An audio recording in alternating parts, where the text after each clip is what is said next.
All right, my friends, we are live with Material Issues, episode number 16. Wow, David, 16 episodes in. How are you doing, my friend, one day before your birthday? Sweet 16 and never been kissed. That's a problem. This podcast doesn't exactly generate like hordes of women throwing themselves at us, Mark. We need to do something about that. Well, the problem is you got one driving right now. She can't hear you because you got your No, earbuds. she can hear in. me. She can't hear you. Oh, okay. All right. Well, that's fair. What are you doing tonight, my friend? You're going to a baseball game. Yeah, that's why Rena's driving right now. We're heading up to Angel Stadium and to see the Yankees play the Angels. I'm a huge Yankee fan, and Yep. This was a birthday present that one of Rena's birthday presents to me. To take us to the ball game. I haven't seen the Yankees play live. Well, I saw them a few years ago in Seattle, but I haven't actually been to this stadium for years. So it'll be nice to get there again. I'm hearing the GPS give directions. Yeah. I don't know if you are. Yeah, a little bit. That's all right. We don't want Rita to get lost.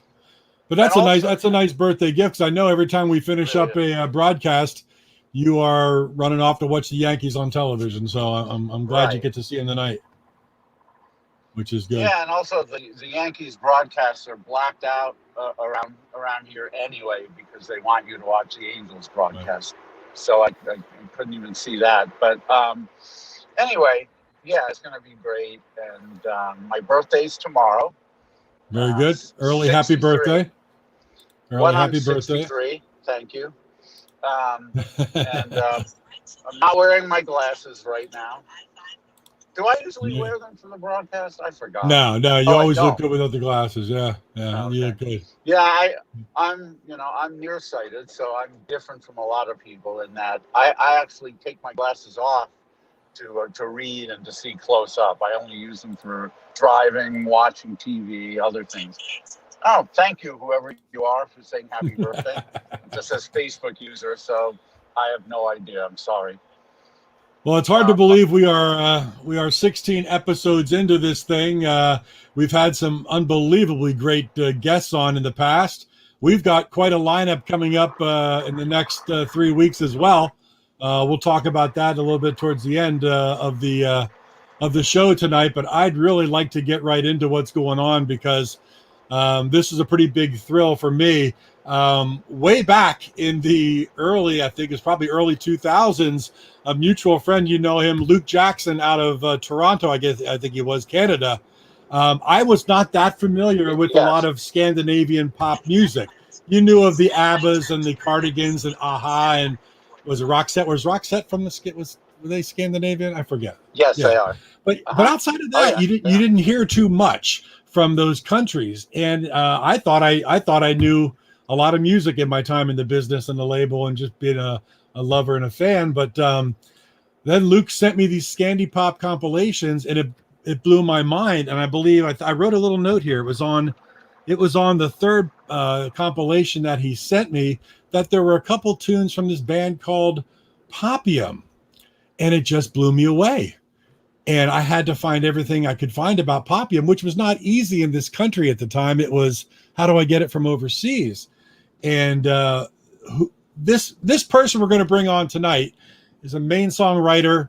I don't even call it a leader or whatnot, but primary focus in a number of bands, Popium being one of them, Pogo Pops being another, his solo work. When you talk about, for me, really good singer-songwriters that are so prolific, that are so good at their craft, you scratch your head and you say, why doesn't the whole world know about this? And it's kind of, I tell everybody I know, and I've raised my daughters on Popium when they were very young. They're 26 and 22 now. But bringing this guy on right now is an absolute thrill. So if you'll help me welcome, all the way from Bergen, Norway, Mr. Frank Hammersland. Yes. And there he is. All right. Hello, Frank. Good evening, Frank. How are you feeling tonight? I'm feeling good. It's a bit late, but I'm feeling good. I'm looking Yeah, forward it's to this. midnight, isn't it? It's midnight, right? Yeah, it's I think it's 10 past midnight. Yeah. Well, Nice. look at it this way: if you were playing a show, you'd only be in like your second part of your set right about now. Yeah, it hasn't been that many shows lately, sadly. Yeah. Well, I mean, we're just trying to keep you up and getting you back in training. He's look at there you go. My daughter just checked in. Yes. Favorite blunders and silver lining. Thank you, Leah. Love you. She's down in Florida now. She just moved to Florida, so All right. love you, sweetie. But thanks so much for joining us tonight, Frank. Again, this is a thrill. It's hard for me to tell you how much your music has meant to me over the last, I don't know, 25 years. How long has it been since you started out with Pogo Pops? Pogo Pops started in 1987. 87. Yeah, and we released our first album, first EP in 1990, and then we changed our name to Pogo Pops and released our first Pogo Pops LP in 92. Do you still have those great earrings from the videos? Is that what you're wearing? Yeah, they're sort of grown, attached to me. So I never take them off. I sleep with them. I do everything with these on. So. I think I was in fifth grade when I pierced my ears. Wow. Okay. Yeah. My mother wasn't happy. But let's talk about let's go back to the beginning, as David likes to say to a lot of our artists. Were you trained as a musician, or did much of this come by just learning it yourself? Learning it myself, yeah. Discovering the Beatles when I was very young, and starting to play in bands around when I was 12 years old, I think. Hey, Nigel. Yeah. So it's so where did the songwriting bug actually hit you then? Because as I said, it seems to come so naturally to you, and sometimes you talk about natural gifts. It started quite early. One of my first bands was a cover band. We played everything from good old rock and roll, Stones and Creedence and Beatles, that kind of stuff, and I discovered that I could put something together. So we sometimes we snuck in my songs here and there. So I think I was about 15, 16 when I discovered it. Yeah. And you started putting things together. Who are some of the big acts in Norway around that time, and were they an influence on you also? The big acts in or from Norway? From, rather. I'm sorry. From. There wasn't any big acts, I think. I think the Norwegian music scene during the 80s was quite. It wasn't that interesting, really. It was more interesting to listen to music from England and the US. So Elvis Costello I became a big fan of his during the 80s. Well, I know. I know. You're looking at YouTube. Was Doomsville Boys? Yeah. Your first incarnation into a band, or did you do some things in high school before that? Just all cover stuff. I did something in high school before that, and Doomsville Boys was because I wanted to write my own music. That's why I formed that band. And the three of us are still playing together. So next year we have a 35 years jubilee. Right. Yeah. Now that's Viggo Kruger. Yeah. And the drummer is that Nikolai. Okay. All right. I could never pronounce his name right. Yeah. Nikolai Hamre. Hamra. Yeah. Okay. We call him Nick. Well, one thing that I have a lot of notes over here. So if you see me keep doing this, I have all these notes about things I want to refer to. But one thing when you talk about Viggo that makes me laugh is, your look didn't change that much throughout your entire career. You personally, Viggo seems to to roll from a mountain man to a 16-year-old kid to every time you see him in different videos, and you swear this video was 4 years after the previous video, but he looks somehow 10 years younger. I don't know what he does, but he cracks me up just his look. But heck of a guitar player. Does he collaborate with you as far as music is concerned, or yes, more and more. More and more. We never sit down together and to write things together in the same room, but we have sort of the understanding is that if he has written something, then he delivers it to me, and then I have to make it my own. So I can do all the changes I want and everything, because I have to sing it, so I have to mean it. Yeah. So Doomsville Boys. Let's just talk about that. Was your first recording? It was an EP of 5 tracks. 6, I think. Or 6 tracks. Okay, 6 tracks. I hadn't listened to that in a while, and it was back up on YouTube, so I had to reacquaint myself with it. And you had then a name change from Doomsville Boys to Pogo Pops. Tell me about that a little bit. Why the name change? And what is a Pogo Pop? I have no idea what that is. I have no idea what that is. We never liked the name Doomsville Boys. We just had to have a name because we were entering this talent competition, and we didn't have a name. So there was a song by the Rainmakers that I liked a lot called Doomsville. Right. So we just took that and added boys. In '92, when we were going to release our first LP, we became a quartet, and we changed the name. We tried to describe our music, and ended on Pogo from the dance that came from the punk movement, and pop.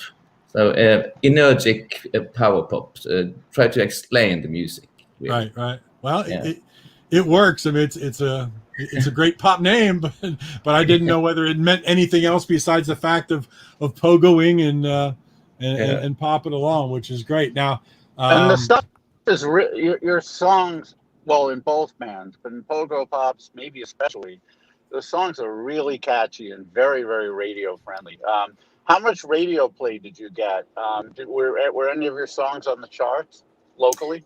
Yeah, locally in Norway, we had a lot of songs in the charts, especially during the 90s. And we were touring all the time. I think we had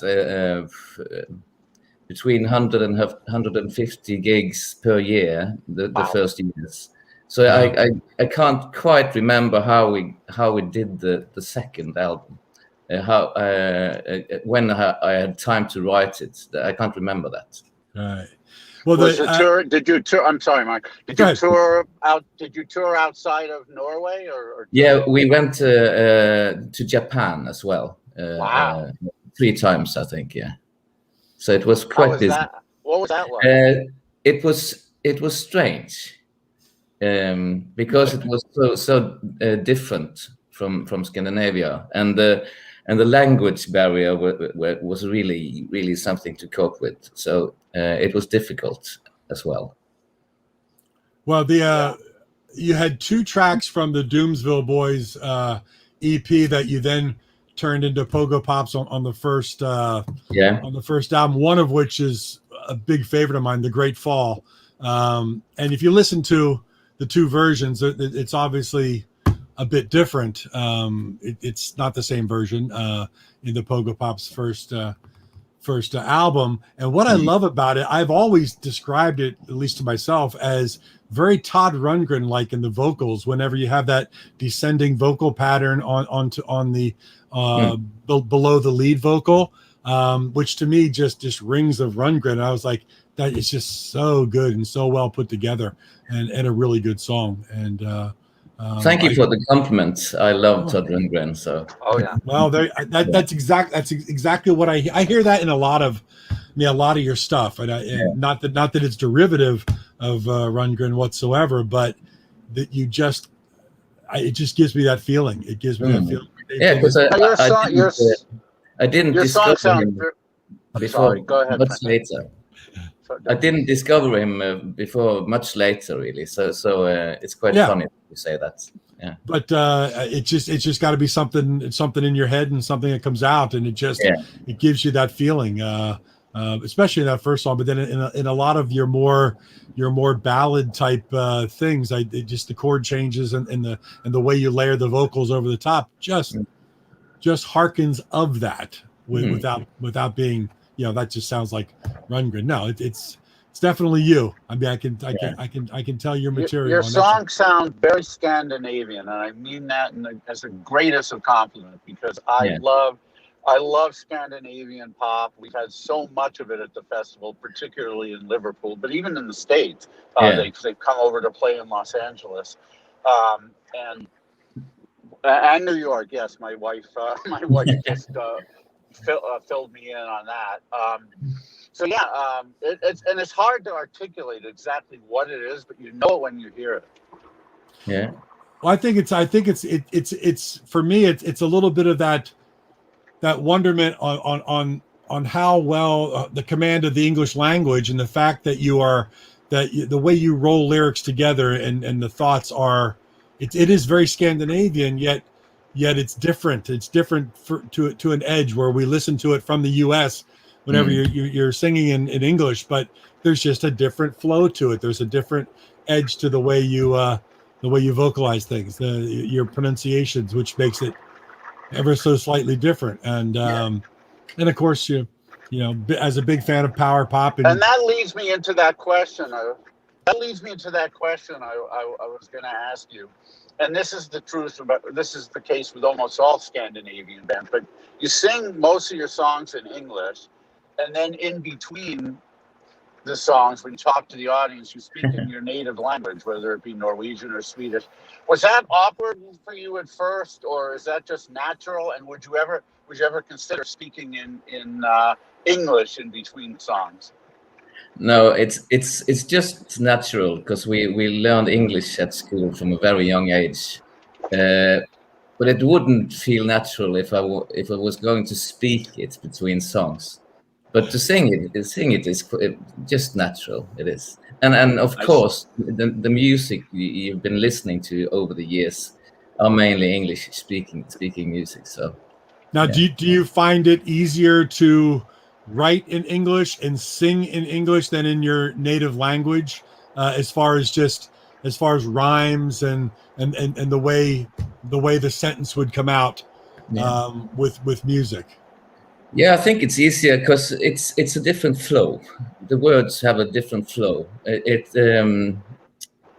sort of rolls out of your mouth, and my dialect, the Bergen dialect, it does not. But it's quite fun, because I started writing in. I got a band here in Bergen, or I joined a band called Evig din for alltid. It translates to something like forever yours always. Yeah, I think it's quite a stupid name, but still. And then I started writing in Norwegian, and it was really fun, because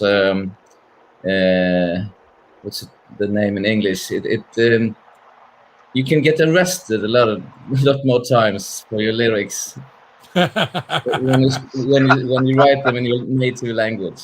Right. Well, which is great. I love the second album, Pogo Pops, Crash, which had a great video to it. Again, Viggo looking different. He looks like Andy Partridge from XTC in that video, which makes me laugh or whatnot. Now, was that song a hit for you in Norway, so to speak? And when you talk about success in Norway, how big was success? How big is it to be big in Norway? Well, the song was a great success. We still end our shows with that song, because it still has its own life. Right. And we won a Grammy for the record in '93. So we beat the Norwegian Grammy. Wow. So we beat Aha. So that was quite good. Wow. That's quite an accomplishment. I didn't know that. That's pretty darn good, man. That record and that song did, of course, a lot for us to go out on the road and do all these gigs because the audience were really responding to it. Yeah. Right. And pretty much the same thing that you followed. That was Jennifer Peach before that or after that? I think Jennifer Peach was the first single. Okay. From the album. Yeah, I think so. All right. Yeah, it's another great track off that album. Then you move on, and things got a little bit. I don't even know how to describe it with the album Pure. It changed a bit, and I'm not even sure how to describe the change. It was a little less light. Yeah. Yes. There was a lot of tension and friction in the band, and we went to for the first time we went outside Bergen to record. Okay. We went to London, and we didn't have a tune. So it's not a record that I listened to, but it was maybe an important record for us because. Then we got back to the pop music on the fourth album, right? Which was Surf, and that's My Mind Explodes. That great song, and also a video where I look at Vigo and say, "What the heck is he doing now?" And please tell him I'm saying this because I remember a few years ago you the two of you did a live interview somewhere, and I actually popped on to make a comment, but. He seems like a very funny guy. He is. As far as his personality is, but I swore he was like 14 years old in that video with this funky haircut, and I said that song's got to be from before they even started. But now, great record. Again, famous Pretender, On Top of the World. I could go on about that album for a while, but you seem to have taken more time to put that album together, so to speak. Yeah. You know that's why. I must interrupt. Rena made an amazing move on this highway. She went like 5 lanes to get to our exit. You can change your underwear as soon as that's over. Yeah. So okay, after Surf, Frank, we had a couple different. You had a little bit of a. How many years between that and what Darling M was that next? No, we released Where the Action Is. Oh, Where the Action Is. Yeah. That's got funny on the inside. That's one of my favorites. Yeah, cool. I think it was about 10 years. I think. Now, with the succeeding albums after Christ, did you have as much success as that first album with any track or? No, it's more low key. Right. Okay. And it's very okay for us because the stress is gone. The stress is gone. Yeah. Well, at what point then did you get into what was described at the time as a super group with Popium? I think it was I released my first solo LP in '97, which was young. After a couple of years, I wanted to. I felt a bit alone, so I wanted to put together a new group, and they are my friends, so I asked them. So that's kind of because I've talked with Martin before, and of course, I mean David has run into Krister, who played IPO with Flair, at least once, maybe twice. So we've we've known him for quite a number of years. So when Popium came along, of course, I told you that was my first experience with Frank Hammersland through those Scandinavian pop comps and Silver Lining, Favorite Blunders early on, and my daughters, like I said, instant fans. And over here, that's a pretty big deal. Whenever none of your friends are talking about a band called Popium, and you're trying to extol the virtues of this great Norwegian band and singing it and playing it for everybody, and they're all like, I don't know who that is. So going to pay attention. So so they were a bunch of friends of yours, and you just decided let's get together and do something, so to speak. Yeah. So yeah, that's the story. And then and we did. I think I wrote and we released 4 albums in 5 years, I think. Right. You came along pretty fast and furious with those albums. It was a good an inspired time for me. Yeah. And so, Frank, I've been wanting to ask you this question for a long time. So now that we're at Popium, first of all, what inspired you, since you use that word, to record a version of Deuce, which I'd say is pure genius, because it's totally European and slow, and nobody in the world would know it's the same song until they started hearing the chorus, even. But what inspired you to do it that way? And did Paul and Gene ever hear it? I can't take credit for the idea of doing it, but because there were sort of two camps in Popium. The old people, which included me, we like Slade and Sweet and that sort of a T-Rex, that sort of glam rock, and the young ones, Chris and Martin, they are really fond of Kiss.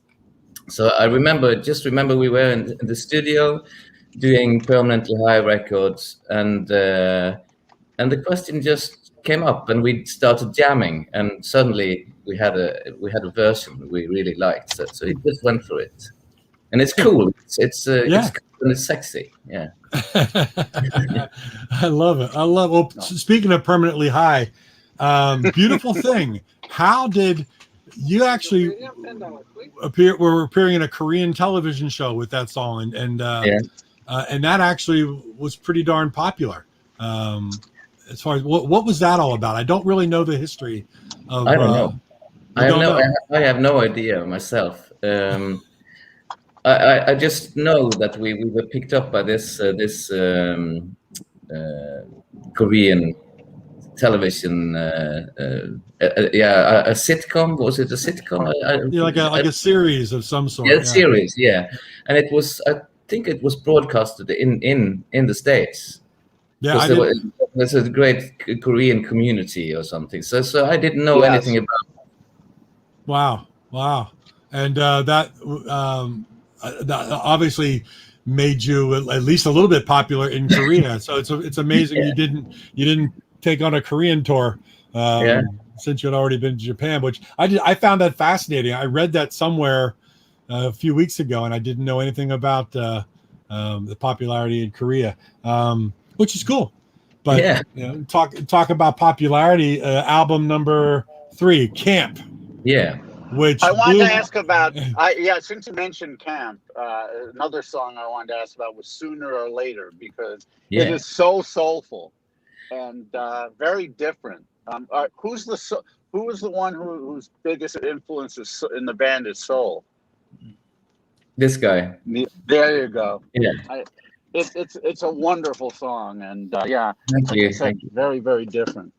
Well, and Mark did a really good job promoting it, and well, that's kind of the story that I wanted to relay to you, because I don't think we've ever really talked at length about it. No. But the drummer in my very first band that ever played out, which was a lot of just punk and things like that, and a little bit of originals, he turned into one of the top music supervisors in Hollywood. He's done all the Farrelly Brothers movies and things like that. And he had made mention to me that he's got this new movie he's working on, music wise, with Fallon Drew Barrymore film, and it's all about this relationship and things like that. And he was already pretty much packed on the soundtrack with some pretty big name artists. I mean, if you look at the total soundtrack, it's mostly very well known artists. And then you got Popium stuck in there. Why? I sent him Camp, and I said, now he's a musician. He's trained but he knows what he's doing. He's a big Rundgren fan. All right. Going back to the whole Rundgren thing. Yeah. So I said, you got to listen to this CD. You got to listen to this band. and he did, and he fell in love with not only Sooner or Later, but Suits My Soul and Matters of the Heart were also considered. They were considered, you know, so you had more than just one track, and it really came down to what they were going to do with how many artists, and Sooner or Later was chosen. And you know, that plays twice in the movie. I know.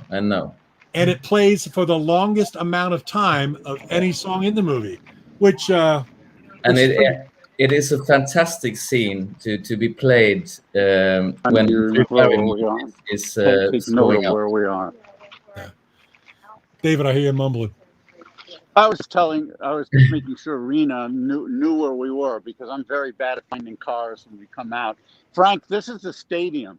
I see. Yeah. Yeah. It's pretty impressive, very family-oriented stadium. It's a great place to take your kids. They've got places to swim and eat and everything, so it's nice.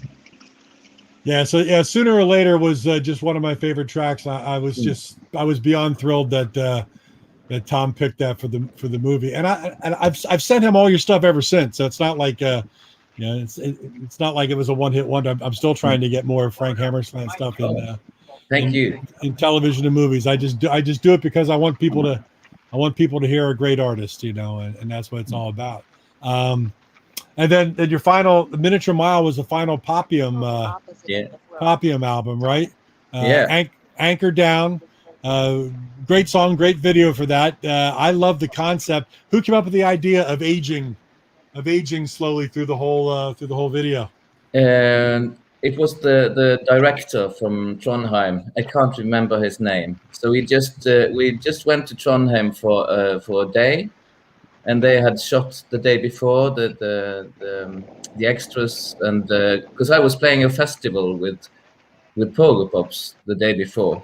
Oh, okay. So I was really hungover when we arrived at Trondheim. So it was a difficult video to make, but it looks fun.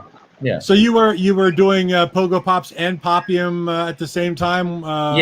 Because we had released a best of record with Popium. With Pogo Pops. Yeah. The same year that we released the last Popium album, and that was not wise. No. Well, it's a cool video. I love how it just goes from old to young.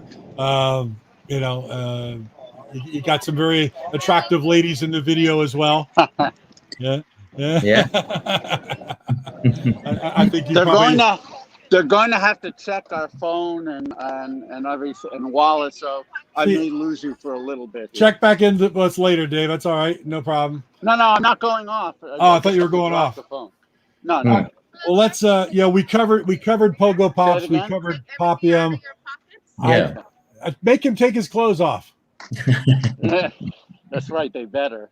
Let's talk about some of your solo stuff too, which it's amazing to me how well you wrote in a group setting with Pogo Pops, with Popium, but your solo stuff, again, just so lyrically well done.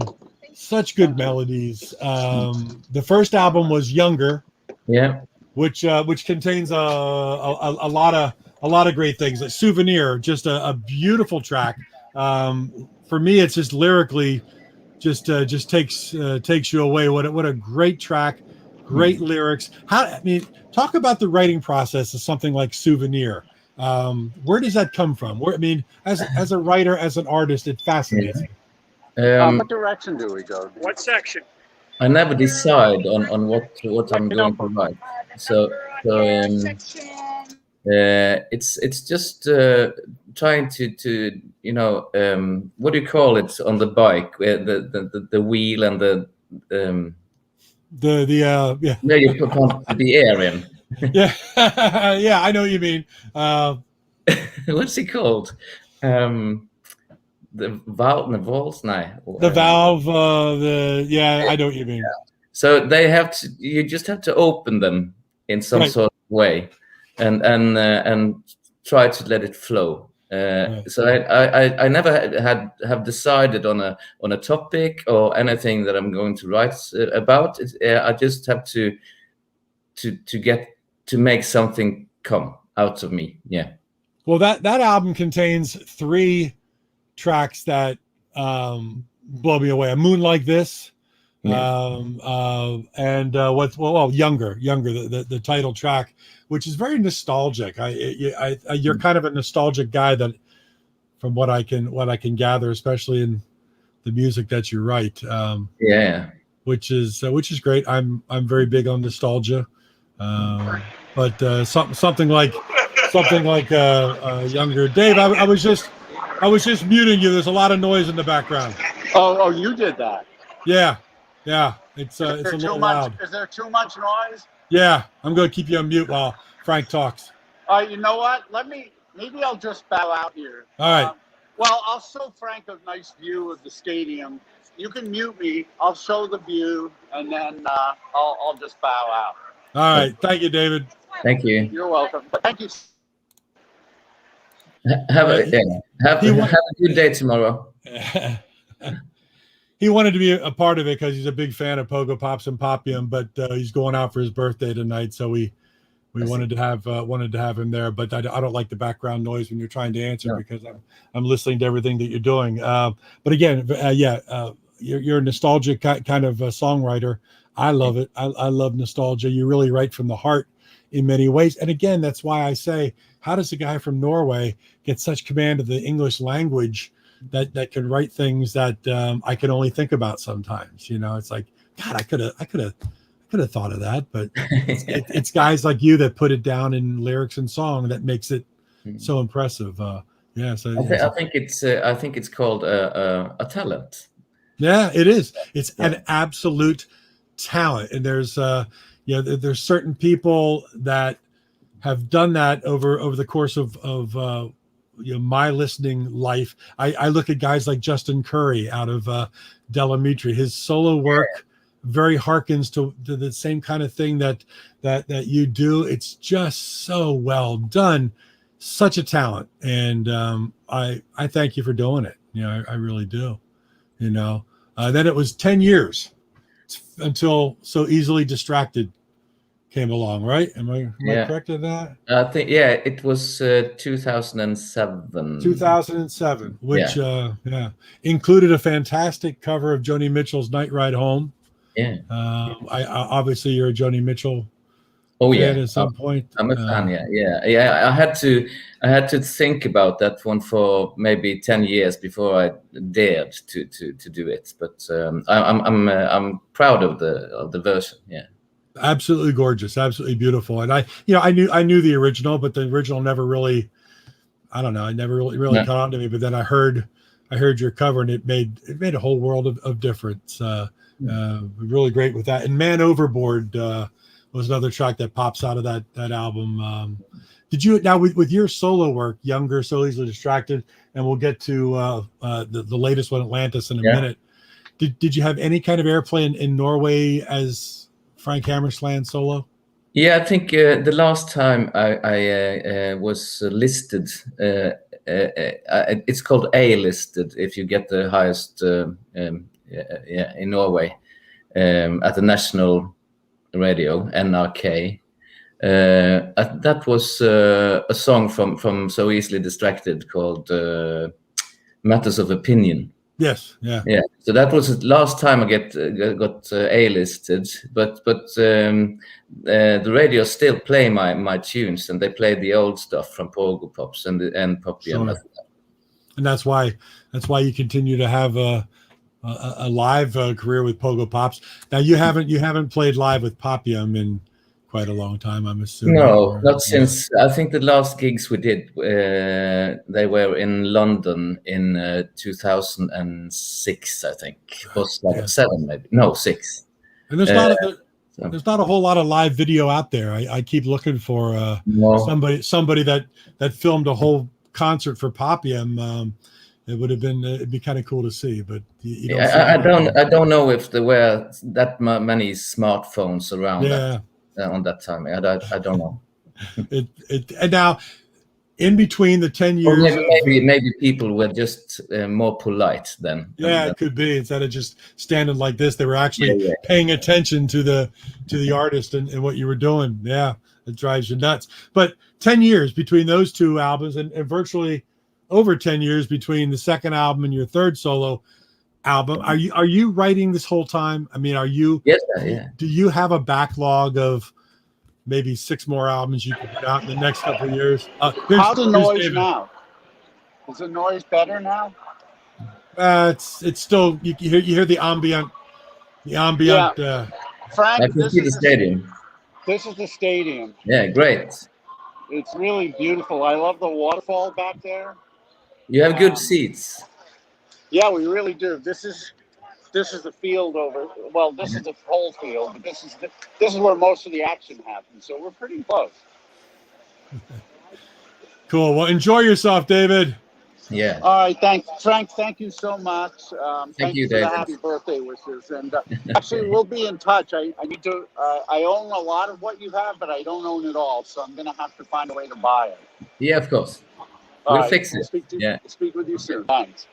See you, David. Bye-bye. Thanks, Happy Mark. birthday, buddy. Thank you. So I'm saying we'll be saying backlog of solo material. I'm hoping there's more coming down the road, and I lost you a second. There we go. Use what I use it when I have, let's say, 10 reasonable good songs. Then I record them. Right. Well, I mean that's something I look forward to in the future. But right now, your last album that you put out was Atlantis. Yeah. Yes. Again, another fantastic album. I made some notes here. Was there there a single from Atlantis? Was it Atlantis, or was it? Atlantis was a single. Yeah. That was the single. Yeah, and there was a radio edit. The first song on the radio. Yeah.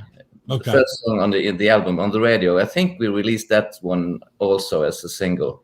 Okay. Now we just had to edit it because it lasted too long. Now who backs you musically on your solo work? Is it just other friends of yours, or anybody from previous band members, things like that? It's other friends. It's a band that was formed during the early 2000s. It's called the Love Connection. So I use those, and they are situated in Oslo. All right. Now the Love Connection. I play bass in the band, and then when I do solo work, I use them because I want to separate, Pogo Pops from solo work, and yeah.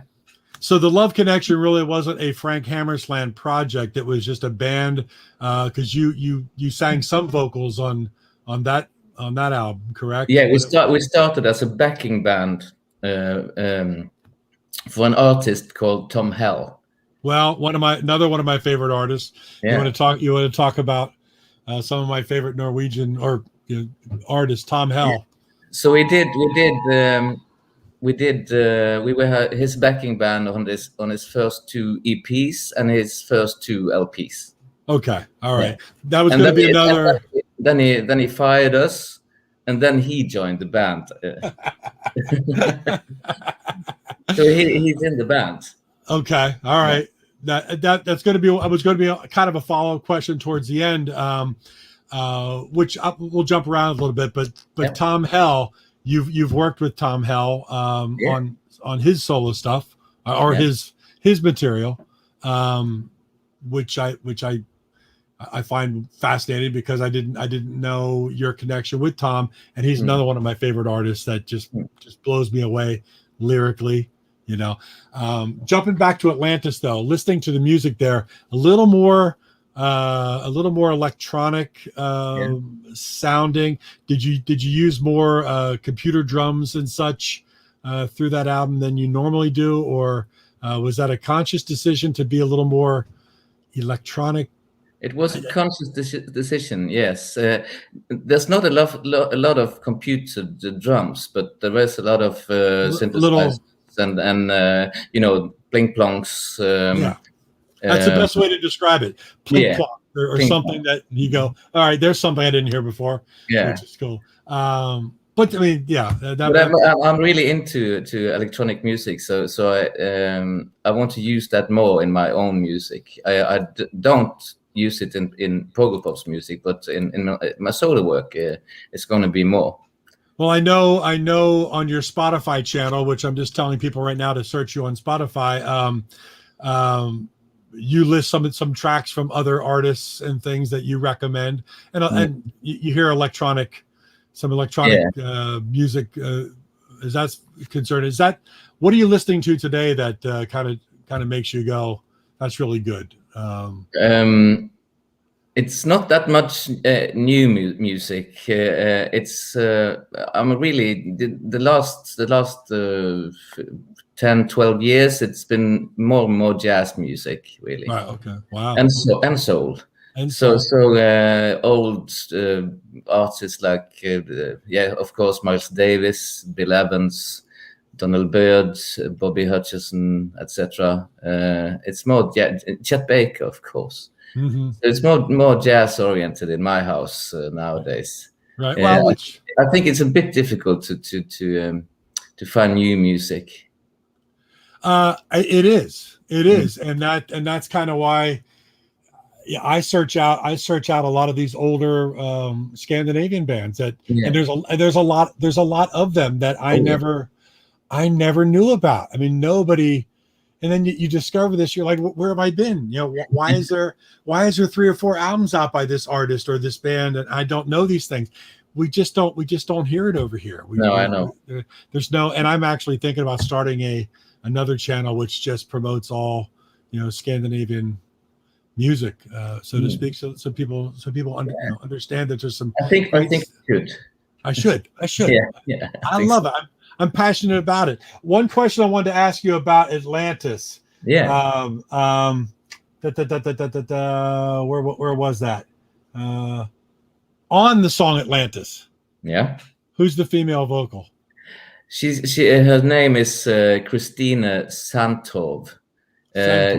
Yeah, she had a band during the early 2000s called Ephemera. Okay. Yes, I've heard. Yeah. And they just I think they reunited the band now for last year, I think, just in the middle of COVID. So, and they released a record. So it wasn't that lucky. But yeah, she has. We have worked together before. You were mentioning "Beautiful Thing" by Popium. Yes. So she's the girl in the video, and she's singing. Okay, all right, very good. Now I know the connection. You don't hear a lot of female vocals on your tracks whatsoever, but it pops right out. Obviously, in Atlantis, hits you right out of the gates. She's opening the tune. She is the first line. So, yeah, very good. Yeah, another band that it says under Discogs as far as who you've worked with, Twinklehead. Yeah. Oh, yes. Twinklehead, another one of my favorite bands. Love that was Tom Hell's first band. Tom Hell was was in Twinklehead. So I think I produced one of the songs from the first album. Okay, all right. I remember Jade. I couldn't stop playing. Yeah, that was the song I produced. Yeah. One of my man, I love that track. God, see. It's all, and here's the funny thing. Before Luke Jackson turned me on to a lot of this stuff just through some compilation CDs, and I've ended up buying everybody's stuff, which is great. It's great promotion. Yeah. I don't know. I couldn't understand why all this music was really speaking to me for some reason. I'm adopted. I didn't know any of my history. I got DNA work done a couple of years ago. Turns out I'm 98% Danish on my father's side. So that might be a reason. Yeah, it's an absolute fit. I said, well, no wonder it's bouncing around my head, and the way the words come out in a different flow must be something deep in my DNA. Oh yes, I think so. So what else you got going on right now, Frank? Now that we're coming out of this pandemic a little bit, depending on what the future brings, what is Frank Hammersland working on? I've been busy. I'm soon to be finished with a new solo album. I just have 4 tracks left to do the vocals on. All right. And soon to be finished with the new Pogo Pops album. Wow. We're going into the studio to do the last two songs in I think it is in November. Okay. Yeah, so they are soon to be finished. So I don't know when they are going to be released, but we'll see. That's awesome. So you got 2 albums worth of things coming out, solo and Pogo Pops. Yeah. Everybody, you heard it here first. So keep your eyes out for more Pogo Pops and Frank Hammersland. Now, when you say into the studio, that's in Bergen. Yeah, we do it in Bergen. Okay. The Pogo Pops, we do it with Yngve Setre. Yes. We worked with him as a producer since 98. Right. No, Okay. 88. 1988. 88. So it's a long journey together with him. Well, yeah, that's the other thing when people talk about not knowing that much coming out of Scandinavian countries. The fact of the matter is, you've got great studios. Oh yeah, and so many big time artists. People don't know that they're over recording in Sweden and Norway and great, and the production values are super good, super slick, right? Clean production. And it's just something, must be something in the water. You guys are overly talented when it comes to kind of everything across the board. And it just, I'm grateful for it. I'm really grateful for it. You do such a wonderful job, my friend. I know I sound like a fanboy, but there's the classic bands that everybody loves in this genre type of thing, starting from the Beatles to Badfinger, Raspberries, all then Sweet and Slade and all the glam and things. But when I hear a certain artist that I can't wait, as soon as I finish an album, I'm looking for when the next one comes down the line because I need that fix. That's what Frank. That's a Frank Hammersland type of talent for me. Really. So next year you're going to have 2 records. Yes. Yes. Two records to pick up next year: Pogo Pops and Frank Hammersland. My friend, I know it's late in Norway. I don't want to keep you up much later. I just want to thank you so much for joining us here on Material Issues. It's been an absolute thrill, and one of these days I do need to pop over to that part of the world and make my rounds, because I have a lot of friends over there, from the ladies in the cocktail slippers to the Yum Yums and the Dolmans, and they're all people I need to see, and I'll make sure I swing by. And you have to come to Bergen. Everything I hear is how beautiful it is. Yeah. We have a guest room, so just all right. It's now archived on video. So if you turn me away, I'm going to have to play the video for the world. Thank you so much, Frank. I appreciate the invitation. I would, but if I get there, I definitely taking you up on it, because it'd be wonderful. And please say hello to your lovely wife and thank her again for all her help. She was a sweetheart. Have a wonderful evening. Stay happy, stay healthy, grateful. We look forward to new Pogo Pops and Frank Hammersland in the near future. Everybody search on Spotify for Frank's music, Frank Hammersland on Spotify. It's probably available in all the normal places too, via Amazon and iTunes and all that kind of thing. Best wishes, my friend. Thank you again. Have a great evening. You too. Thank you. Thank you. All right, my friends. Thank you for joining us on Material Issues. That was Frank Hammersland. I think you can probably tell how much of a thrill that was for me to spend time with an artist that I just love his work. And if you've never heard Frank Hammersland or the Pogo Pops or Popium, make sure you get out. You go out to Spotify, go out to iTunes, go to Amazon. There's just tons of music on YouTube. Listen to it. Buy the downloads, support an artist like this that is so good. Trust me, you're going to love it if you really love melodic pop rock singer songwriter type things. So thank you, Lisa. Always good to see you. Night. So yeah, coming up on Material Issues, David Bash had to leave a little early. His lovely wife Rena is taking him to the Angels-Yankees game in Anaheim tonight. So his appearance was via cell phone, and we had to kind of watch what he was doing. There's a lot of background music, but he's enjoying baseball because he's a huge Yankees fan. And we wish David an early happy birthday. Coming up, Material Issues. 1 week from tonight, another Norwegian act. This time it's a bunch of people. It's the Cocktail Slippers. They're on Wicked Cool. That's my friend Little Steven's great record label. So next Wednesday, 6 o'clock p.m. Eastern Standard Time, which again will be late night for the ladies from the Cocktail Slippers, but Stina will definitely be here. I'm not sure how many are joining us. Hopefully Hope will be here. Whoever, it's going to be fantastic. So you'll get the all-girl band, the Cocktail Slippers joining us. I cannot wait for that. They're good friends of mine. That'll be interesting. The week after that, on the 15th, part 2 of Bruce Brodeen interview.